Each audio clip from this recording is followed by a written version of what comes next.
হতেই পারে না। যাই হোক, আমি বলছি আপনাকে যে যখন যদি আপনাকে কেউ গাইতে বলে আপনি নিশ্চয়ই গাইবেন। খালি একটা গান আমি বলছি, যেটা এক তরফ থেকে আমার আশামঞ্চ থেকে শ্রদ্ধা। দাদা পীর দাদা পীর দাদা পীর, সেই দাদা পীরের পরিচয়হীন পরিচয়। আমার নাম হলো কাসেম সিদ্দিকী, আমার আব্বা জানের নাম আব্দুল্লাহ মারুফ সিদ্দিকী, আমার দাদার নাম জুলফিকার আলী সিদ্দিকী ছোট হুজুর, আমার পরদাদার নাম আবু বকর সিদ্দিক দাদা হুজুর।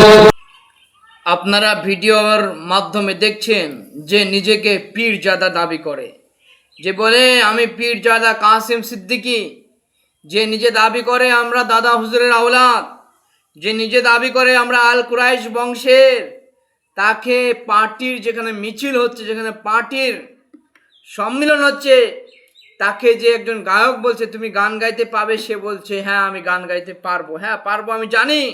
হ্যাঁ আফসোস, পার্টি করতে যে ইমান বিক্রি করে দিচ্ছে। দাবি করে দাদা হুজুরের আমরা আওলাদ, কিন্তু দেখুন দাদা হুজুরের আওলাদের কি অবস্থা।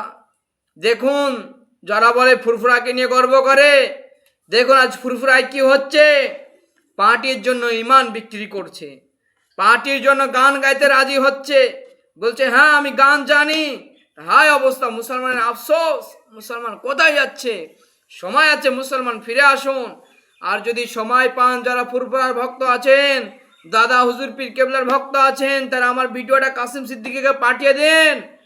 আর পার্টি করার জন্য ফুরফুরা শরীফের পীরজাদা কাসেম সিদ্দিকী সে নবী সুন্নাতকে উঠে দিয়েছে, দাবি করছে আমি ফুরফুরা শরীফের কাসেম সিদ্দিকী, এদিকে দাদা হুজুরের সাদরা পড়ছে।